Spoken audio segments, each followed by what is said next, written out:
Chaska. Nice to see you again, Wyna. I'm afraid we don't have time for pleasantries, so I'll get right to it. We're here for the Spirit Speaker Stone. Whoa, hold on a second. At least tell me why you need it first. My friend Kachina is trapped within the Night Kingdom. We need the stone to find her ancient name and rescue her. Rescue her? From the Night Kingdom? That's right. I'm sorry, but someone needs to tell you what you don't want to hear. Going there, a mature warrior would never make such a foolish decision.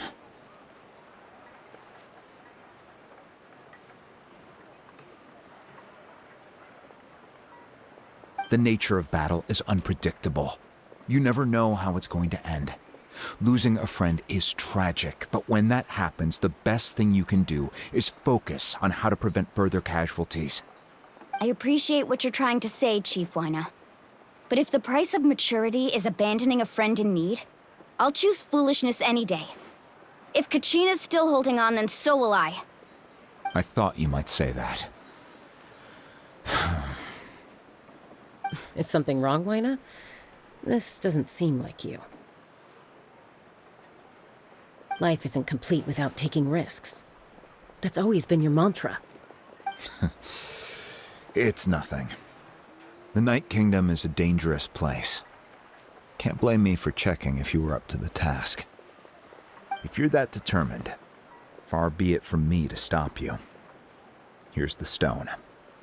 Keep it safe, okay? It's not like we have a spare. Thank you. Seems like you two go way back. But aren't you from the Flower Feather Clan, Chaska? Oh, Chaska's a peacekeeper, so she's famous throughout the tribes. She's always the one people call to resolve conflicts, so we slowly got to know each other that way. Her younger sister Quichi's always hanging around our tribe, too. She's helped us out a lot in the past. Oh, you have a younger sister? Yes, I'll introduce you to her sometime. But let's get back to business. Wyna, how do we use the stone? As you probably know, your intended destination is completely different from the real world. The Night Kingdom is like a river flowing with concepts, and the ancient name you seek is like a tiny fish swimming downstream. In that sense, the stone is like a fishing boat drifting down the river, but the boat alone isn't enough. You need a fisherman experienced enough to steer it in the right direction. We couldn't do that ourselves? With a little practice, I'm sure you could. You have the strength and the talent. If you want to make sure this works, though, I could recommend someone to you. Who? Vichama, a legendary warrior and scout from our tribe. He's got a keen eye and a well-honed intuition. Even his ancient name means to seek. If you're fishing for a name, you're gonna want him on the boat. Bichama? Why does that name sound familiar? He's one of Auntie Atea's hot spring buddies. I've heard stories about him. Where can we find him? Ever since Malco passed, he spends most of his time gazing out at the scenery from the cliff tops. Follow the path that way, and I'm sure you'll find him. Thank you. We'll go look for him there. Good luck.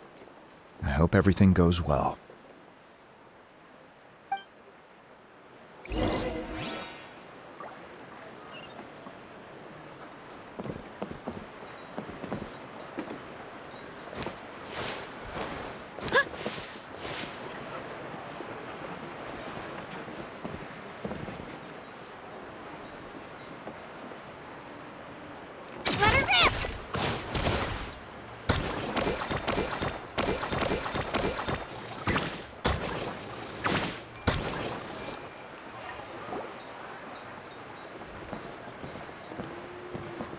Someone admiring the scenery from the cliff tops. Ah! That must be him! Hello there, are you Vichama? That's me. Did you need something?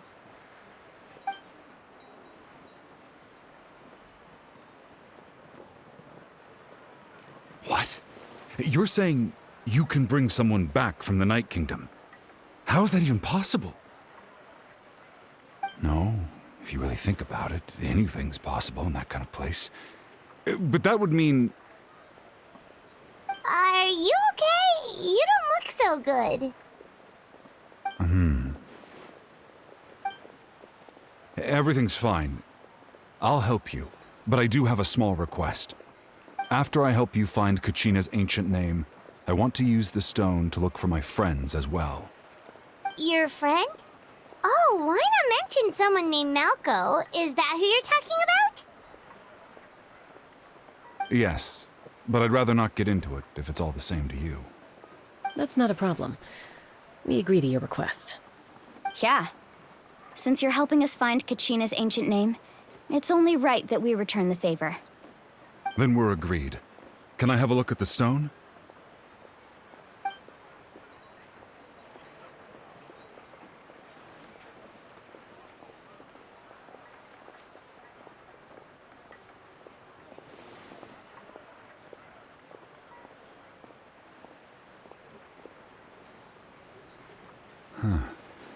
I see. From what I can tell, it functions almost like an abyssal pylon. Both connect the Night Kingdom to the living world. Once the connection is established, the abyss will come surging through the opening like a predator honing in on the scent of blood. So we have to be sure not to use it in a tribal settlement. Wow, you got all that just from looking at it? I just picked up on the basics, really. I still have no idea why it works. You said someone named Sitlali invented this. They must be a genius. I'll go find an open area and start setting things up. In the meantime, I need you to get 2 things for me. We'll go right away. What do you need? First, I'll need some hook ropes. Pretty much every store around here carries them, so no need to go anywhere special. Oh, and I need to build a net out of them, so make sure you get a good amount. Wait, are you saying you're going to use a real net to catch Kachina's ancient name? How does that work when one's tangible and one's not? By creating something tangible in our world, like a net, we can create a connection to a corresponding concept in the Night Kingdom. Basically, I'm going to use the concept of a net to catch something equally intangible, an ancient name. Oh, I see. What about the second thing you needed? Right. I need 2 chunks of obsidian. Once we bring the ancient names into our world, we'll need a place to store them. Normally, you can only get obsidian from the Children of Echoes, but I heard there's a traveling merchant from that tribe around here somewhere, so maybe you can try your luck there. Gotcha! All right, let's split up. See that clearing? Let's meet over there when you're done. Oh, and you can send someone with me if you want. In case you're worried I might take the stone for myself. What do you think, Chaska?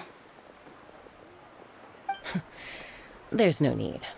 Lena spoke highly of you. That means you're trustworthy. I appreciate it, even though that doesn't mean much to me anymore. Anyway, it'll take some time to set everything up, so no need to rush. I'll see you in a bit.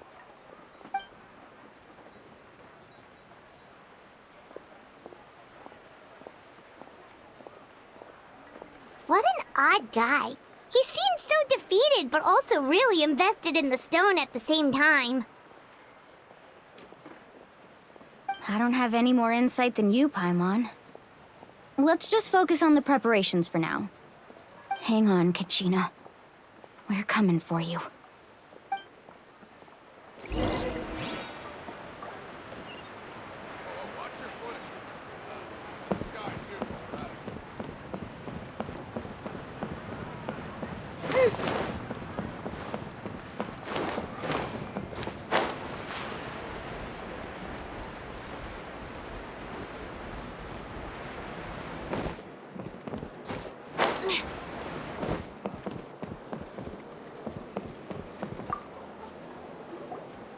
Hello.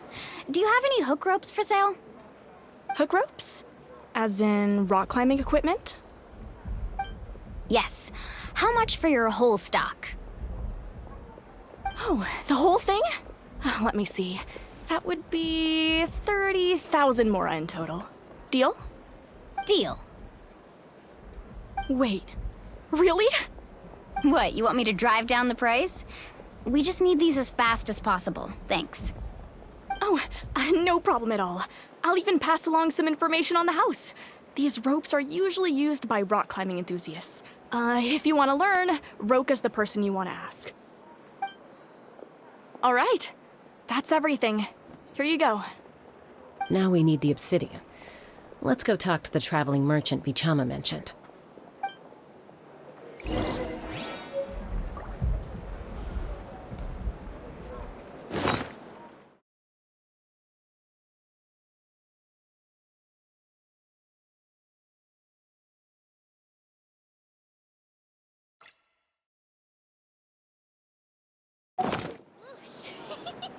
No one can catch me.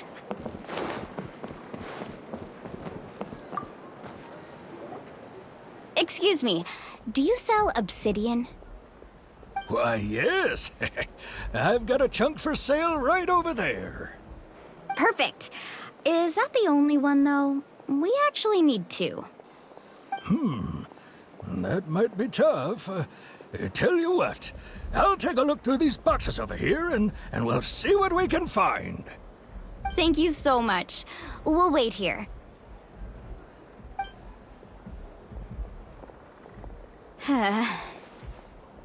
Relax. Everything's going according to plan. I know, it's just... I could tell Vichama feels the same way about his friend that I do about Kachina. I hope this chunk of obsidian isn't the only one. Kachina always carries all sorts of shiny stones with her. If I was the one trapped in the Night Kingdom, she'd have a whole pile of obsidian ready in a heartbeat. Well, would you look at that? I did bring an extra. Here you go, young lady. How does it look? Perfect! Thank you. How much do I owe you? If you hadn't shown up, these stones would have just sat here collecting dust. I'll take 3,000 mora for both. Here you go. By the way, I heard you mention Vichama just now. You running an errand for him, then? How's he doing? Malco's been gone for 5 years now. It's about time he started to move forward. Do you know what happened between them? I heard about it in passing while I was out drinking one night, but I don't know all the details. Bichama and Malco grew up together, and even made a name for themselves together. Malco was an amazing fighter, capable of knocking out multiple opponents in a single hit, while Vichama excelled at scouting and analyzing the battlefield. The two made an excellent team, and managed to beat back the Abyss several times. 5 years ago, they both emerged triumphant in the pilgrimage, and were placed on the same team to fight the Abyss. But on the eve of battle, the Abyss launched an attack on their tribe, and Bichama suffered an injury to his leg while attempting to rescue someone. Then what happened? The team agreed that he couldn't fight the Abyss in his condition. Vichama didn't argue. He knew going to the front lines with an injured leg would make him a burden in battle. So they raised the issue with the Pyro Archon, and she agreed to let him stay behind. It's just... Malco and the others ended up facing hordes of abyssal monsters in numbers that far exceeded anyone's expectations. The team made an error in judgment, and they fell to the onslaught. Vichama went into a deep depression after that. He blames himself for everything. Oh, you're not wrong. But it's possible he chooses to blame himself. Not because he did something wrong, but because he wasn't able to do anything at all. I've tried convincing him to move forward, to stop dwelling on the past. But the shadow of Malco's death hangs over him still. The Abyss has caused so much suffering, and some wounds never heal. I wish there was something he could do to make himself feel better, but Anyway, that's the gist of it. Maybe you could help him talk things through sometime. I would really appreciate it.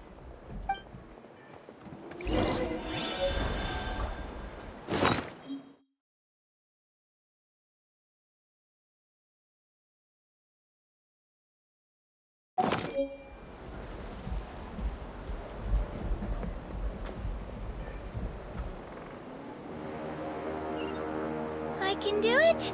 No, I can't. I can do it. Well,